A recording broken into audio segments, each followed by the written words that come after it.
حکومت سے کوئی سٹیٹمنٹ نہیں آئے گی اس کے خلاف. کبھی پرائم منسٹر کے منہ سے کچھ نہیں نکلے گا, کبھی وہ جو باہر بیٹھا ہوا ہے لنڈن میں سزائے یافتہ وہ کبھی بولے گا نہیں, زرداری کبھی نہیں بولے گا, کیونکہ ان کے اربوں ڈالر ملک سے باہر پڑے ہیں, اربوں روپیہ ان کا باہر پڑا ہے اور ان کو سب کو پتہ ہے ان کا پیسہ باہر پڑا ہے. جب آپ کا وہ جب بھی چاہیں ان کے قانون ہیں, وہ سارے ان کی ایجنسیز پتہ چلوا لیتی ہیں کہ کس کا کیا پیسہ پڑا. اور یہ جب جواب نہیں دیتے اور یہ سمجھتے ہیں کہ ہم جناب ان کے جب جوتے وغیرہ پالش کریں گے تو وہ ہمارے سے بڑے اچھے ہو جائیں گے. اور بلاول بھٹو کی پتہ نہیں کتنے اس نے اربوں روپیہ خرچ کیا اپنے دوروں کے, ہر دوسرے دن امریکہ گیا ہوتا تھا. انہوں نے بھی بڑی خدمت کی ہے, سب وہاں ان کو خوش آمد کرنے میں آگے آگے تھے. تو یہ نتیجہ ملا ہے کہ آج وہ جن کی 14 مہینے سے یہ خدمت کر رہے ہیں, انہوں نے ان کے اوپر ایک ایسی سٹیٹمنٹ دی ہے کہ پاکستان کی حیثیت بتا دی ہے. ہندوستان ہے اگلا, آپ نے ہندوستان کے اگر اسی طرح ان کے چیلے بن کے رہنا تو ٹھیک ہے, نہیں تو آپ کی کوئی حیثیت نہیں ہے. اصل میں اس کا یہ مفہوم نکلا ہے. مجھے کیوں تکلیف ہے اس کی؟ کیونکہ میں سمجھتا ہوں کہ یہ ہمارا جو ملک تھا یہ جس تیزی سے اوپر جا رہا تھا, آپ 60 کی دہائی میں ذرا دیکھیں پاکستان کیسے تیزی سے اوپر جا رہا تھا. ہم جب اسٹوڈنٹس تھے پاکستان میں, اسکول میں پڑھتے تھے, تو ایک کانفیڈنس تھا. میں جب 70 کی دہائی میں کرکٹ کھیلنے گیا ہندوستان, تو وہ ہمیں اور طرح دیکھتے تھے, ہمیں ان کو پاکستان کمپلیکس تھا, ہم ہر طرح آگے تھے ان سے. پاکستان کی مثال دی جاتی تھی 60 کی دہائی میں کہ ڈیولپمنٹ ماڈل دیکھیں پاکستان کا کتنی تیزی سے ترقی کر رہا ہے. ہمارے اوپر بلکہ ایک کتاب بھی کسی نے لکھی تھی کہ ایشین میریکل, کہ یہ وہ جو ملک ہے جو سب سے تیزی سے ایشیا کا کیلیفورنیا بننے جا رہا ہے. میرے ساتھ ملیشیا کے شہزادے پڑھتے تھے آگے, ہمارے ساتھ HSN میں, یا سارے مڈل ایسٹ سے پاکستان کی یونیورسٹیز میں اسٹوڈنٹس پڑھنے آتے تھے. پاکستان کے اندر ایک ہوپ تھی, کانفیڈنس تھا. 70 کی دہائی میں جیسا میں ہندوستان گئے تو وہاں میں اور طرح دیکھتے تھے. 80 کی دہائی میں بھی ہم جب میچ کھیلنے جاتے تھے تو جب واپس آتے تھے پاکستان تو لگتا تھا کہ غریب ملک سے امیر ملک میں آ گئے ہیں. میں 80 کی دہائی کی بات کر رہا ہوں, یہ زیادہ دیر کی بات نہیں ہے. جب سے یہ دو خاندان آئے ہیں 90 کی دہائی سے ہم پیچھے رہنا شروع ہوئے. یہ پیسہ بنانا شروع ہو گئے, ملک پیچھے جانا شروع ہو گیا. اور پہلے ہندوستان ہمارے سے آگے نکلا 90 کی دہائی میں, اور اس کے بعد بنگلہ دیش آگے نکل گیا. جس بنگلہ دیش کو ہم کہتے تھے ایسٹ پاکستان, بوجھ ہے ہمارے اوپر, ہم امیر ہیں, وہ غریب ملک ہیں, وہاں سائیکلون آتا ہے تو ہمارے اوپر ہمیں ان کے پیسے دینے پڑتے ہیں. یہ میں اپنے کانوں سے باتیں سنی ہوئی ہیں. بنگلہ دیش بھی آگے نکل گیا. اور آج یہ حالات ہیں پاکستان کے کہ مجھے افسوس سے کہنا پڑتا ہے کہ ہر دنیا کے جو نیچے وہ ملک جو ایک وقت پہ پاکستان کو دیکھا کرتے تھے ماڈل آف ڈیولپمنٹ, ہم سب سے نیچے اب جا رہے ہیں تیزی سے. اور سب سے جو افسوسناک بات مجھے کیا لگتی ہے, مجھے یہ آگے جو خوف آ رہا ہے کہ اگر ہم نے ابھی اپنا راستہ نہ بدلا اور جس راستے پہ یہ لے کے جا رہے ہیں, یہ جو فیشسٹ رجیم اوپر بیٹھی ہوئی ہے, جس تیزی سے ہمیں اس طرف لے کے جا رہے ہیں, آگے بالکل ہی امید ختم ہونے والی ہے اور یہ بربادی کی طرف ملک جا رہا ہے. میں آپ کو قرآن کی آیت بتا دوں کہ اللہ نے قرآن میں کہتا ہے کہ میری زمین پہ نکل کے دیکھو کتنی قومیں میں نے تباہ کی جو میرے حکم پہ نہیں چلے. اب میرے پاکستانیوں, یہ میں بار بار آپ کے سامنے بات کہہ بیٹھا ہوں, لیکن میرا کام ہے ایک وہ آدمی جو پاکستان کے ساتھ بڑا ہوا ہے, جس کا جینا مرنا اس ملک میں ہے, یہ میں آپ کو بار بار یہ بات بتاتا جاؤں گا کہ ہم اس وقت بالکل تباہی کی طرف جا رہے ہیں.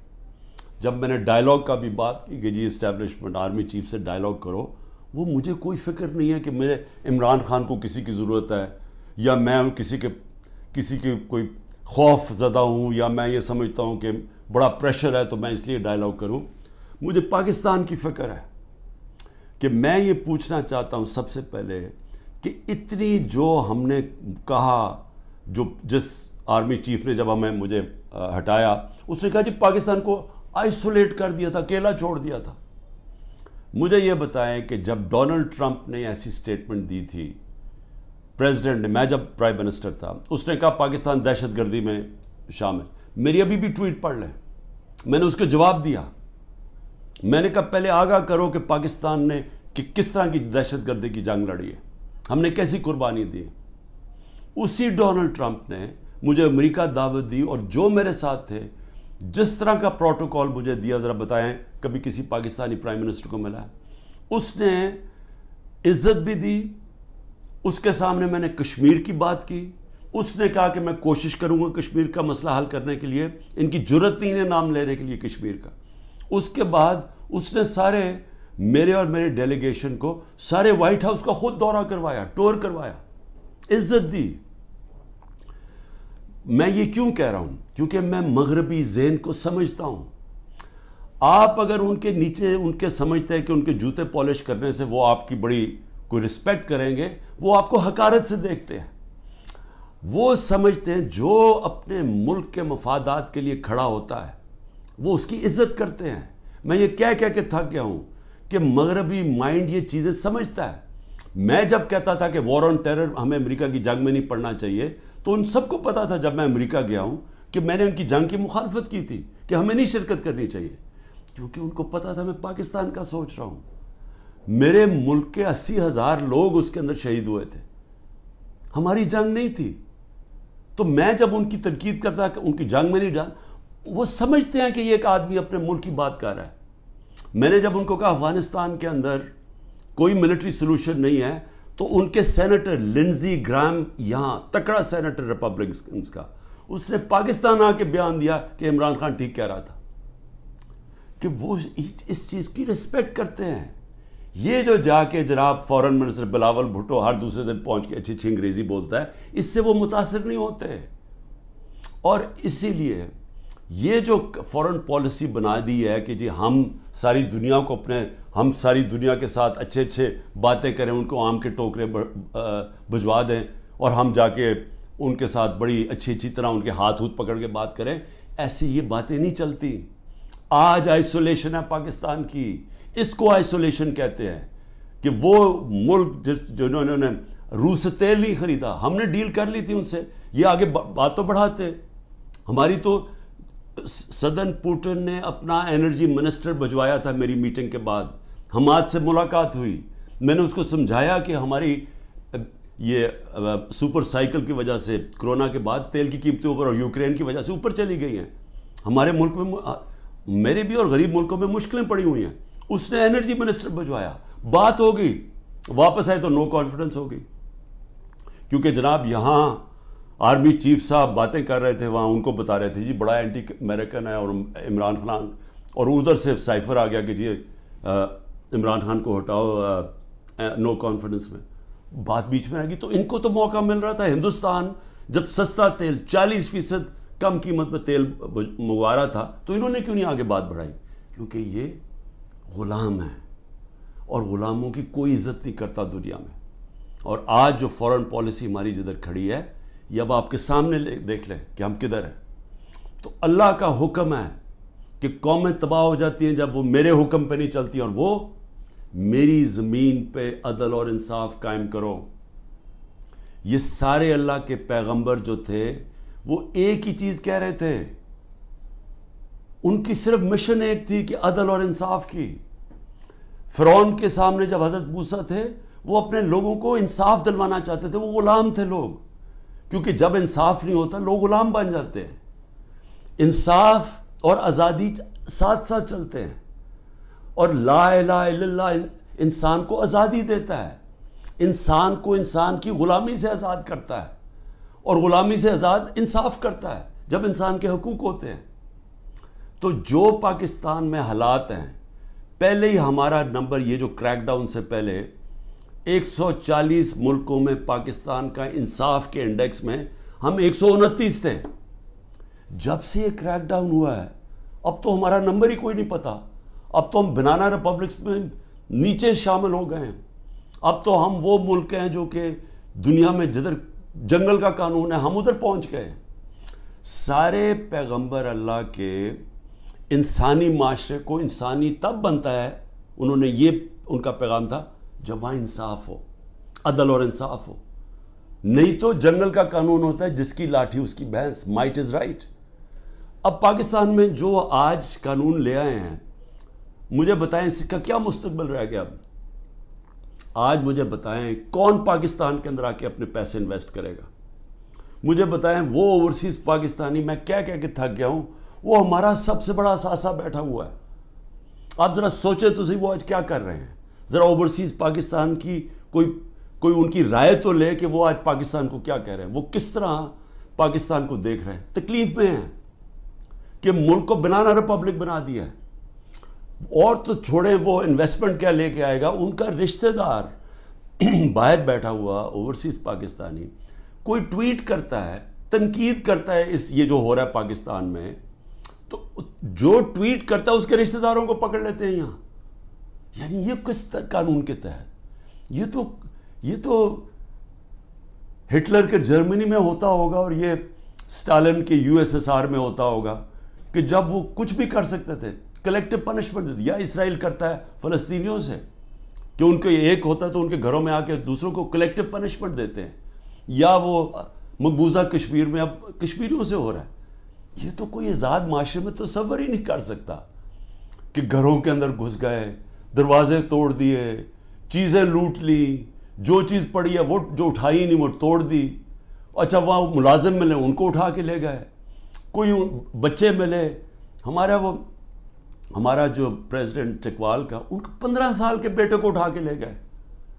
وہ یاسر گیلانی ہمارا ایک ٹکٹ ہولڈر, وہ چھپا ہوا تھا, اس کی بیوی اپنے ماں باپ کے گھر تھی, اس کے ماں باپ کے گھر جا کے بیوی 4 بچے ہیں اس کے, چھوٹا بچہ 1.5 سال کا, اس کو اٹھا کے لے گئے.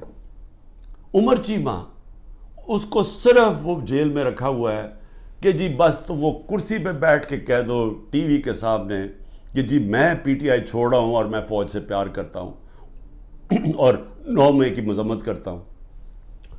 میں بار بار کہہ رہا ہوں 9 مئی کی ساری قوم مذمت کرتی ہے جو جلاؤ گھرا ہوا ہے.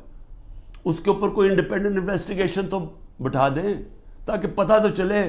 میں ثابت کروں گا, میں یہ دعویٰ کہتا ہوں, میں ثابت کروں گا کہ لوگ چھوڑے ہوئے تھے اندر جنہوں نے یہ جلاؤ گھراؤ کیا ہے. میں ثابت کروں گا, یہ ہمارے پاس اب پروف آ چکا ہے. عدالت کے اندر میں اپنی عدلیہ سے کہہ رہا ہوں, ہم نے لاہور ہائی کورٹ میں بھی ایک کیا ہوا ہے ریٹ, وہ ڈسمس ہو گئی ہے. سپریم کورٹ میں ریٹ پڑی ہوئی ہے. خدا کے واسطے انڈیپینڈنٹ انکوائری کرے.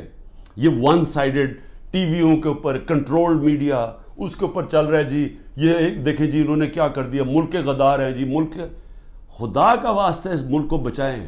یہ جو لوگ 10,000 لوگ جیلوں میں ڈالے ہوئے ہیں, یہ پولیٹیکل ورکرز ہیں, اور ان سے جو ہو رہا ہے جیلوں کے اندر یہ ساری دنیا دیکھ رہی ہے, سارے بیرون ملک پاکستانی دیکھ رہے ہیں, اور وہ انہوں نے بچانا ہے اس ملک کو. جس وقت ہم اس ملک میں رول آف لا لے آئے, ہم اس ملک میں اعتماد لے آئے اپنے انصاف کے نظام پہ, ان کو یہ اعتماد ہو گیا کہ میری انویسٹمنٹ بچ جائے گی, میں اگر ساری زندگی کی اپنی سرمایہ کاری جو پیسہ جمع کیا ہوا وہ یہاں پاکستان میں سرمایہ کاری کروں تو یہاں کا نظام ایسا ہے جیسے مغرب میں ہے, وہ مجھے تحفظ ملے گا. کمزور کو یہ فیلنگ ہو جائے کہ طاقتور سے اسے تحفظ ملے گا. یہ نہیں ہوگا پاکستان میں, جو طاقتور جو مرضی چاہے کرے اور کمزور بیچارہ بے حس ٹکرے کھاتا پھرے کچہریوں کی اور تھانوں کی. وہ کوئی پیسہ نہیں آنے لگا یہاں اس ملک میں, اور آئے گا ہی ملک تب, یہ بچے گا ہی تب جدھر آج پہنچ گیا ہے, جب ہمارا سب سے پہلے بیرون ملک پاکستانی انویسٹ کرے گا, سرمایہ کاری کرے گا, پھر باقی دنیا آئے گی. جس طرح چائنا اور ہندوستان میں ہوا تھا, انہوں نے جب اپنی اکانومیز کھولی تو پہلے ان کے اپنے لوگوں نے جو باہر بیٹھے ہوئے تھے انہوں نے انویسٹمنٹ کی. وہی ہے جو پاکستان کا اس دلدل سے نکالنے کا ہے. لیکن یہ جو نظام ہے یہ تو مزید اور ہمیں ادھر لے کے جا رہا ہے کہ جدھر نریندر مودی کہہ رہا ہے کہ جی اپنے بوجھ پہ گرنے لگا پاکستان. تو ابھی تک تو کوئی ہوش کریں ہم کہ ہم جا کدھر رہے ہیں. آپ کے پاس روڈ میپ بھی کسی کے پاس نہیں ہے. یہ چوروں کے پاس کیا روڈ میپ ہوگا؟ 30 سال سے تو چوری کر رہے ہیں. یہ دبئی بھاگ جانا ہے انہوں نے. میں آپ کو لکھ کے دیتا ہوں کہ 90% میں سے ملک سے باہر بھاگ جائیں گے. میں الیکشن سے پہلے کہتا ہوں ان کو ECL کے اوپر ڈالو تاکہ ان کو یہاں رہنا پڑے, بعد میں ان کو سننا پڑے کہ انہوں نے جو کیا ہے. انہوں نے ان کے جو 1100 ارب روپے کے کرپشن کے کیس معاف کروائے ہیں انہوں نے. ایک طرف لوگ بھوکے مر رہے ہیں, یہاں فیکٹریاں بند ہو رہی ہیں, تاریخی مہنگائی ہے, 38% پہ مہنگائی ہے ملک کی تاریخی. جب ہمارے اگینسٹ شور مچا رہے تھے تب تو 12% مہنگائی تھی, آج 38% پہ ہے. تو ان سے کوئی سوال تو پوچھے گا تم نے کیا کیا ملک کا. اور یہ جب ان سے کوئی یہ پوچھے کہ 1100 ارب روپے کا ایک غریب ملک کے ٹیکس کے کیسز معاف کروا دیے, یہ جو نیب جس کا 1 پوائنٹ ایجنڈا ہے کہ کسی طرح ہمارے مخالف یعنی عمران خان اور ان لوگوں ہمارے اوپر کرپشن کے کیسز کریں, اور جب تک میرے جو لوگ وہ یہ نہیں کہہ دیتے کہ جناب ہم آج PTI چھوڑ رہے ہیں. اچھا PTI چھوڑ جو سارے گناہ معاف, آپ کے دہشت گردی کے کیسز بھی معاف, سب کچھ معاف, صرف آپ نے کہہ رہے ہیں کہ ہم تحریک انصاف چھوڑ رہے ہیں. یعنی یہ کوئی انصاف ہے؟ یہ تو بنانا ریپبلکس میں بھی ایسے نہیں ہوتا. یہ تو ہماری عدلیہ کا مذاق اڑایا جا رہا ہے, ہماری پولیس کو تباہ کیا جا رہا ہے. جو پولیس ہے, آپ جب پولیس کو یہ موقع دیتے ہیں کسی کے گھر توڑ کے صبح کے 3 بجے جا کے گھر تباہ کر دیں اور لوٹ لیں اس کو, تو کیا پولیس ٹھیک رہ جائے گی؟ دنیا جس پولیس کا کام ہے حفاظت کرنا لوگوں کی جان اور مال کی, اس کو آپ کہہ رہے ہیں کہ لوگوں کا مال لوٹو جا کے. اور بزنس بنی ہوئی ہے. ہاں جی, جیو فینسنگ میں آپ کا نام آ گیا, اچھا جی آ جائیں آپ کو, کیونکہ نامعلوم افراد میں انہوں نے 20,000 کے نام دے دیے, کسی کو بھی پکڑ لیں, اسے کہتے ہیں اچھا جی آپ کا نام آ گیا. 15 لاکھ ہے گوئنگ ریٹ, وہ پولیس والے کو اگر 15 لاکھ نہیں دیتے پھر بات چیت ہوتی ہے اچھا جی 20 لاکھ پہ فارغ کر دیں. تو یہ تو پولیس ختم کر رہے ہیں, اور یہ ساری ملک کے اندر جمہوریت ختم کی جا رہی ہے صرف اس لیے کہ یہ جو سیٹ اپ ہے یہ بچ جائے اور عمران خان اور PTI باہر رہ جائے. میرا آخر میں صرف یہ اپنی قوم سے کہوں گا کہ دیکھیں قوموں کی زندگی میں اونچ نیچ تو آتی ہے, لیکن جس طرح اللہ کہتا ہے کہ میں قومیں تباہ کر دیتا ہوں جو میرے حکم پہ نہیں چلتی, تو ہم تو اب تباہی کی راستے کو بڑی تیزی سے جا رہے ہیں. جو نریندر مودی کی سٹیٹمنٹ میں مجھے تکلیف ہوئی ہے کہ اپنے بوجھ کے تھلے گر رہا ہے پاکستان, تو اگر تو ہم نے اسی طرح چلتے رہنا ہے تو پھر یہ نہ سمجھنا کہ وہ اللہ اوپر سے مدد کر دے گا اور ہم کچھ نہ کریں, کیونکہ اس نے تو واضح قرآن میں کہا ہوا ہے کہ میں کبھی کسی قوم کی حالت نہیں بدلتا جب تک وہ خود اپنی حالت بدلنے کی کوشش نہیں کرتی. میں اپنی پوری کوشش کروں گا, میں آپ سے, میری اپنی قوم سے وعدہ ہے, جب تک میرے میں آخری خون کا قطرہ ہے میں مقابلہ کرتا رہوں گا اس ظلم کا. لیکن میں اپنی قوم کو بھی کہنا چاہتا ہوں کہ آپ کے اوپر اللہ نے ذمہ داری ڈال دی ہے. آپ نے اگر یہ چپ کر کے ظلم سہتے رہے, آپ انصاف کے لیے نہ کھڑے ہوئے, جو لوگ صحافیوں میں سے, جو لوگ عوام میں سے صاحب حیثیت سے جو دیکھ رہے ہیں کہ یہ ہو رہا ہے, اتنی گرمی کے اندر بیچارے لوگوں کو بند کیا ہوا ہے, وہ اگلے دن بے ہوش ہو گئے لوگ, وہ گرمی کے اندر ہمارے جو PTI کے ورکرز تھے پنجروں کے اندر بند کیا ہوا ہے. جب وین میں لے کے گئے, جب تک پہنچے وہاں باہر کھڑا کرا گرمی میں, لوگ بے ہوش ہو گئے وہاں جو ہمارے اس سیاسی کارکن ہیں. اور یہاں اس طرح کیا جا رہا ہے, کوئی ملک دشمن ہے. کبھی اپنی سیکیورٹی فورسز دیں, اپنے لوگوں سے یہ نہیں کیا جو آج ہمارے ساتھ ہو رہا ہے. یہ تو ایسے سمجھ رہے ہیں کہ یہ کوئی باہر سے کوئی فورسز آئی ہوئی ہیں, ہمیں یہ ساری پولیس اور یہ سیکیورٹی ہم اور رینجرز ہمارے نہیں ہیں. یہ لگ رہا ہے کہ یا ہم کہیں باہر سے آئے ہوئے ہیں یا وہ آئے ہوئے ہیں, کیونکہ اپنے لوگوں سے تو کوئی ایسے نہیں کرتا. لیکن جو چپ کر کے یہ ظلم دیکھتے جا رہے ہیں, یاد رکھیں کہ یا تو پھر آپ نے پلان بنایا ہوا ملک چھوڑ کے باہر جانے کا, جو کہ نا امیدی میں اور یہ حالات دیکھ کے 9 لاکھ لوگ ملک پروفیشنل ملک چھوڑ کے چلے گئے. وہ جو سب سے قیمتی لوگ ہوتے ہیں ملک کے لیے, جن کو ساری دنیا میں ویزا مل سکتا ہے, وہ تو ملک چھوڑ کے چلے گئے ہیں. اور جو بیچارے باقی رہ گئے ہیں, آپ ہر کشتی میں جب آپ ڈوبتے ہیں یہ سمندر میں, یہ جو اللیگل امیگرنٹ جنہوں کہتے ہیں, یہ جو ویزے کے بغیر لوگ جاتے ہیں, تو اس میں پاکستانی ہوتے ہیں. جس طرح یہ جو گریس کے جو سمندر میں یہ جو حادثہ ہوا ہے, 300 پاکستانی بیچارے وہاں ڈوب گئے. اور وہ پاکستانی جنہوں نے اپنا سب کچھ بیچ بوجھ کے قرضے لے کے گئے تھے کہ جی ہم ان ملکوں میں جائیں گے جہاں انصاف ہے، جہاں خوشحالی ہے، کیونکہ ہمارے ملک میں تو نہیں ہے۔ تو اس لیے سب کو میں یہ آج کہہ رہا ہوں، ہمارے اوپر سب پہ ذمہ داری ہے۔ اللہ نے ظلم کے خلاف جد و جہد کو جہاد کہا ہے، یہ اللہ کے لیے ہم لڑ رہے ہیں، یہ اپنے لیے نہیں لڑ رہے ہیں، میں اپنے لیے نہیں کر رہا، یہ میں اپنے ملک کے لیے کر رہا ہوں، اپنے اللہ کا حکم کے مطابق کر رہا ہوں۔ اور آپ سب کو بھی آخر میں یہ کہتا ہوں کہ یہ وقت ہے کہ آپ نے اپنے ملک کو بچانے کے لیے سب نے جد و جہد کے لیے تیاری کرنی ہے۔ پاکستان زندہ باد۔